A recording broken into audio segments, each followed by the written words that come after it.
Shalom jemaat yang dikasihi Tuhan, damai sejahtera Allah penuhi hati kita semua, iman dan perbuatan. Firman Tuhan hari ini diambil dari Yakobus 2 ayat 18, demikian firman Allah.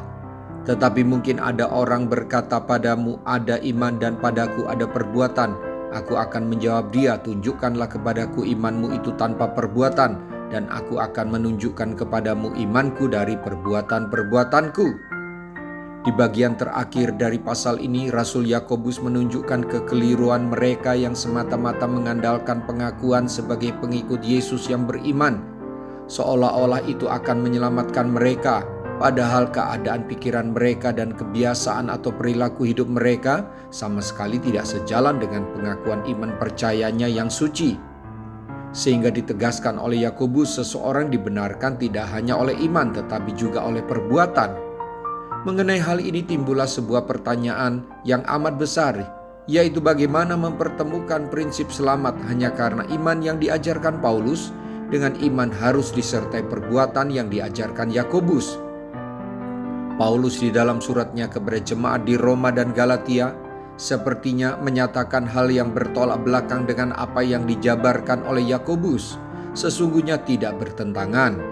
Kesalahpahaman para pembacanya lah yang membuat apa yang diajarkan Paulus dan Yakobus nampak tidak bisa diselaraskan. Perhatikan, ketika Paulus berkata bahwa manusia dibenarkan karena iman dan bukan karena melakukan hukum Taurat, jelas ia berbicara tentang arti perbuatan yang berbeda dengan yang dimaksud oleh Yakobus.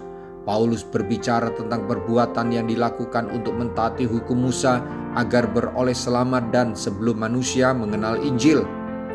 Iman seperti ini tak akan menyelamatkan. Sedangkan Yakobus berbicara tentang perbuatan yang dilakukan untuk mentaati Injil sebagai bukti iman yang sejati.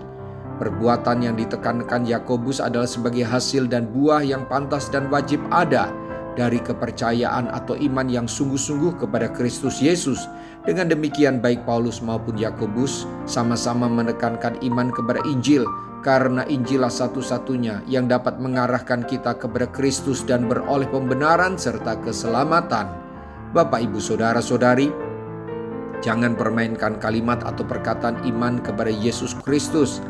Sebab setiap orang yang beriman kepada Kristus wajib mewujudkannya dalam perbuatan. Jika tidak, maka itu sama saja dengan iman setan. Baca ayat 19. Sama saja dengan iman yang mati, iman yang tak menyelamatkan. Iman yang sejati menghasilkan perbuatan yang kudus sesuai firman Tuhan. Itulah yang dimaksud iman harus disertai perbuatan. Mari kita koreksi pemahaman kita dan evaluasi kualitas iman serta perbuatan kita, agar kita bertumbuh dalam iman yang benar, iman yang menyelamatkan. Haleluya. Mari kita berdoa. Tuhan Yesus, saya bersyukur buat kebenaran firman-Mu yang semakin memotivasi saya menjadi pelaku firman. Saya mau iman saya hidup, iman di dalam Engkau, Yesus Kristus, yang disertai menjadi pelaku firman. Iman saya semakin Engkau murnikan dengan cara mendengar firman, dan firman itu membersihkan saya, sehingga tidak ada kepalsuan pada iman saya. Saya tidak mau jadi pendengar firman saja, tetapi pelaku. Terima kasih ya Tuhan buat teguran dan peringatan-Mu melalui renungan firman hari ini. Dalam nama Tuhan Yesus, haleluya, amin. Sampai jumpa besok dengan suara gembala firman Allah yang hidup. Tuhan Yesus memberkati.